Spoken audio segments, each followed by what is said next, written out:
یہ ویڈیو اس سوال کے جواب میں ہے کہ ہمارا وظیفہ بے اثر کیوں رہتا ہے۔ جب ہم بزرگوں سے ملے، ان سے اچھا وظیفہ لیا، ہم نے انٹرنیٹ سے سرچ کیا، دینی مذہبی عملیات کی کتابوں سے اچھا وظیفہ ہم نے تلاش کیا، ہم نے قرآن کریم کی آیتیں پڑھیں اور پورے یقین کے ساتھ پڑھیں، اس کے باوجود ہمارا وظیفہ بے اثر کیوں رہا؟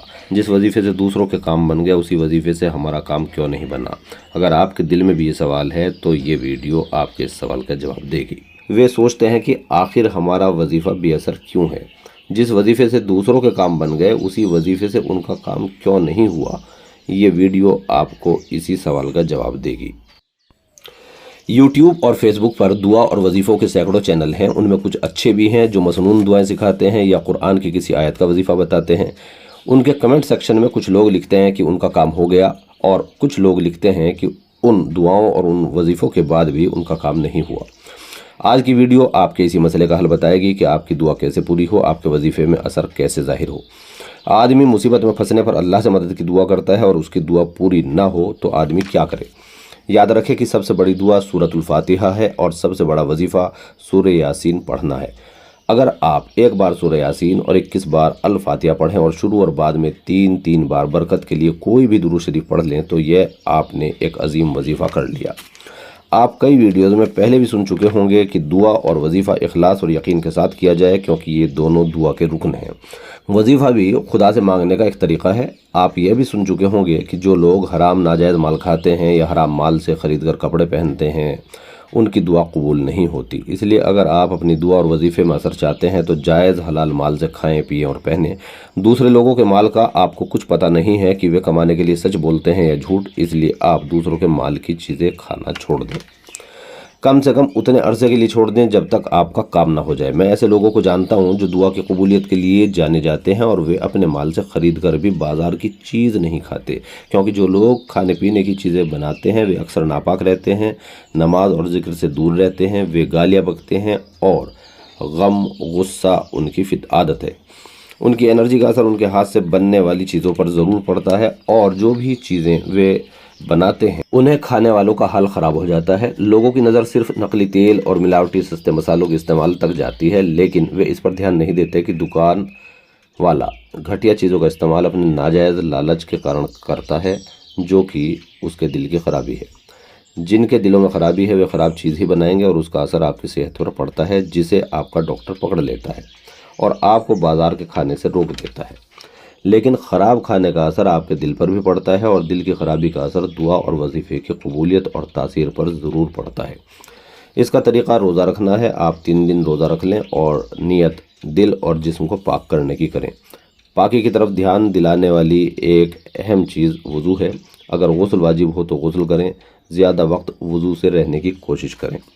خوشبو ضرور لگائیں، خوشبو میں عطر لگائیں، الکوہل بیس سینٹ نہ لگائیں۔ خوشبو لگانے سے آپ فرشتوں کو اٹریکٹ کرتے ہیں کیونکہ انہیں خوشبو پسند ہے۔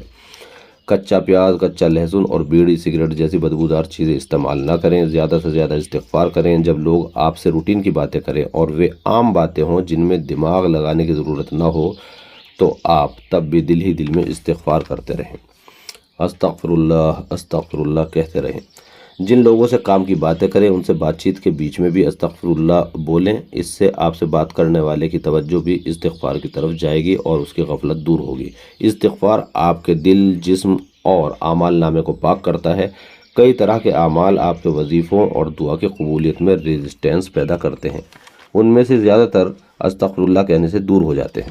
ان میں سے کچھ اعمال کے لیے آپ کو اپنا مینٹل ایٹیٹیوڈ بدلنا ہوگا۔ Attitude of gratitude is the best attitude.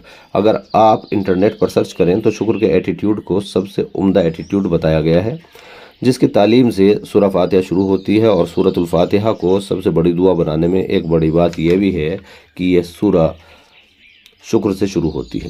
شکر کا مطلب ہے قدر کرنا۔ آپ لوگوں کو، موقعوں کو اور زندگی کو قدر کی نگاہ سے دیکھ سکتے ہیں کہ ان میں کیا خوبیاں ہیں اور وہ آپ کے کس طرح کام آ رہے ہیں یا کام آ سکتے ہیں۔ اس کے الٹ آپ انہیں ان کی کمیوں کے اینگل سے بھی دیکھ سکتے ہیں کہ ان میں کتنی کمیاں ہیں، وہ کتنے بیکار ہیں۔ یہی انسان کا اصل امتحان ہے کہ وہ شکر کرتا ہے یا ناشکری کرتا ہے۔ اصل امتحان میں فیل ہونے کے بعد انسان اپنی دعا میں تاثیر کی امید کرے تو یہ غلط ہے۔ صحیح یہ ہے کہ آدمی شکایتیں بند کرے اور اللہ کی بخشی ہوئی نعمتوں پر شکر کرے، اپنے دل، دماغ، زبان اور کان جیسی نعمتوں پر شکر کرے۔ رب نے روشنی، دھوپ اور ہوا مفت دے رکھی ہے، ان پہ شکر کرے۔ اللہ نے آپ کو ایمان اور قرآن دیا ہے، آپ ان پر شکر کریں۔ اللہ نے آپ کو جو مال، عزت اور وقت دے رکھا ہے، آپ اس پر اللہ کا شکر ادا کریں۔ شکر کی تاثیر یہ ہے کہ آپ جس چیز پر شکر ادا کریں گے وہ چیز بڑھ جائے گی۔ آپ کو اپنی زندگی میں جو چیز بڑھانی ہو، آپ اس پر زیادہ شکر کریں۔ اگر آپ انٹرنیٹ پر سرچ کریں تو آپ دیکھیں گے کہ اب شکر کو ایک سائنس کا درجہ مل چکا ہے۔ دا سائنس آف گریٹیٹیوڈ پر بہت سے اسکالرس لکھ رہے ہیں۔ انہوں نے لکھا ہے کہ اگر 21 دن تک شکایتوں سے زبان بند کر کے آدمی صرف شکر کرے تو اس کا ایٹیٹیوڈ بدل جائے گا، اور یہی مقصد ہے۔ اپنا مینٹل ایٹیٹیوڈ بدلنے کے لیے آپ کو اپنی سنگت بھی بدلنی ہوگی، آپ کو اپنے دوست بدلنے ہوں گے۔ جب تک آپ اپنے پرانے دوستوں میں ہی اٹھتے بیٹھتے رہیں گے تو آپ ایسے ہی رہیں گے جیسے کہ آپ آج ہیں، کیونکہ آپ ان کے ساتھ رہ کر ہی ایسے بنے ہیں جیسے کہ آپ آج ہیں۔ اگر آپ چاہتے ہیں کہ آپ کی دعائیں قبول ہوں اور آپ کا وظیفہ اثر کرے تو آپ ان لوگوں کے ساتھ رہیں جن کی دعائیں قبول ہوتی ہیں۔ اگر آپ کو ایسے لوگ نہ ملیں تو آپ سچے لوگوں کے ساتھ رہیں، جو جھوٹ نہ بولتے ہوں، دھوکہ نہ دیتے ہوں اور دوسروں کی مدد کرتے ہوں، جو رحم دل ہوں۔ مجھے لگتا ہے کہ آپ کو ایسے لوگ کم ملیں گے۔ اگر آپ کو ایسے لوگ 2-4 بھی ملتے ہیں تو غنیمت ہے۔ انٹرنیٹ پر بھی سچے اور مددگار لوگوں کو ہی دوست بنائیں، خود بھی ہمیشہ سچ بولیں، خود بھی دوسروں کی مدد کریں۔ سچ بولنے سے آپ کی زبان میں تاثیر پیدا ہوگی، جھوٹ سے بچیں۔ یہ سب باتیں قرآن میں بتائی گئی ہیں اور یہ سب باتیں تقویٰ میں آتی ہیں۔ اللہ کہتا ہے کہ جو کوئی اللہ سے تقویٰ اختیار کرتا ہے، اللہ اسے وہاں سے روزی دیتا ہے جہاں سے وہ آدمی سوچ بھی نہیں سکتا۔ جو کوئی اللہ پر بھروسہ کرتا ہے، اللہ اس کے لیے کافی ہے۔ یہ سب باتیں مینٹل ایٹیٹیوڈ اور مائنڈ سیٹ کہلاتی ہیں، انہیں پیراڈائم کہتے ہیں۔ اپنی عادتیں بدلنے کے لیے آپ کو اپنے مائنڈ کو بدلنا ہوگا، اسے مائنڈ ری پروگرامنگ کہتے ہیں۔ مائنڈ ری پروگرامنگ کے بنا کوئی بھی آدمی کامیابی نہیں پا سکتا۔ آج لائف کوچ اور سکسیس کوچ ہر سال کروڑ ڈالرز کا بزنس کرتے ہیں، وہ سب یہی بات بتاتے ہیں۔ سکسیس کو عربی میں فلاح کہتے ہیں۔ اذان میں 5 ٹائم 10 بار آپ کو فلاح کی طرف یہ کہہ کر بلایا جاتا ہے کہ حیا علی الفلاح، آؤ فلاح کی طرف، اور پھر نماز میں آپ کو قرآن مجید اور تسبیح سنائی جاتی ہے۔ یہ مائنڈ ری پروگرامنگ کا ہی طریقہ ہے۔ جن باتوں کو آپ بار بار سنتے ہیں، بولتے ہیں، وہ آپ کے دل میں گہرائی تک اتر جاتی ہیں اور پھر وہ باتیں آپ کے نظریے کا حصہ بن جاتی ہیں، وہ آپ کا کور بیلیف بن جاتی ہیں۔ آپ چاہے عربی قرآن کو نہ سمجھ رہے ہوں تب بھی اس کا کچھ نہ کچھ اثر آپ کے دل پر ضرور پڑتا ہے اور آپ کی عادتیں بدلتی ہیں۔ جب آپ اسے سمجھنے بھی لگتے ہیں تو آپ کا بھلا زیادہ ہوتا ہے۔ آپ روز 1 پارہ آڈیو ترجمہ سن لیا کریں۔ آپ اس طرح 3-4 ماہ کریں گے تو آپ کو اپنے دل میں زیادہ روشنی محسوس ہوگی۔ آپ اس روشنی میں اپنی زندگی، موت اور آخرت ہر چیز کو کلیئر دیکھیں گے۔ دعا اور وظیفوں کی قبولیت میں کلیئرٹی بہت ضروری ہے۔ کوئی عورت اپنے شوہر کی محبت پانا چاہتی ہے تو اسے بتایا جاتا ہے کہ وہ اپنے دل میں تصور کرے کہ اس کا شوہر اس سے محبت کر رہا ہے۔ یہ تصور کرتے ہوئے دعا اور وظیفہ کرے، اس تصور سے کلیئرٹی حاصل ہوتی ہے۔ جو عورتیں اس سے الٹا تصور رکھتے ہوئے وظیفہ کرتی ہیں انہیں اپنی مراد حاصل نہیں ہوتی۔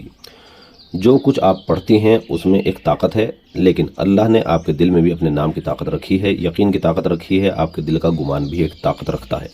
جب ایک عورت میں بد نصیب ہوں مان کر خوش نصیبی کے لیے کوئی وظیفہ کرے گی تو اس کا وظیفہ اس کے دل کے یقین سے خود ہی کٹ جائے گا، اس کا یقین غالب آ جائے گا، کیونکہ میں بد نصیب ہوں کا وظیفہ ہر وقت اس کے دل میں جاری ہے۔ یہ بہت زیادہ پاورفل وظیفہ ہے۔ اسے ماڈرن لینگویج میں، سائیکالوجی کی ٹرم میں سب کانشیس بلیف کہتے ہیں۔ ہر ایک آدمی کی زندگی میں اس کے سب کانشیس بلیفز خود ہی نیچرلی مینیفیسٹ ہوتے ہیں۔ اگر آپ غور سے اپنے دل کے عقیدوں اور اپنی زندگی کے حالات کا معائنہ کریں تو آپ دیکھ لیں گے کہ جیسے آپ کے دل میں عقیدے ہیں ویسے ہی آپ کے حالات ہیں۔ آپ کے حالات آپ کے وظیفوں کا ہی نتیجہ ہیں، بس فرق یہ ہے کہ آپ انکانشیس تھے کہ آپ کوئی وظیفہ کر رہے تھے۔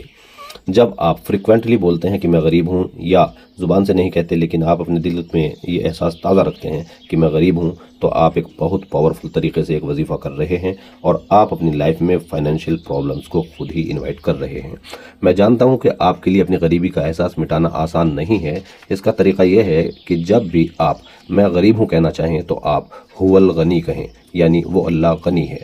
آپ اپنے رب کی رچنس کا تذکرہ کریں، یہ ایک اسم اعظم ہے۔ جب بھی آپ کا دھیان اپنی غریبی کی طرف جائے تب آپ اپنے رب اور اپنے دوست اللہ کی رچنس اور ویلتھ کی طرف نظر ڈالیں۔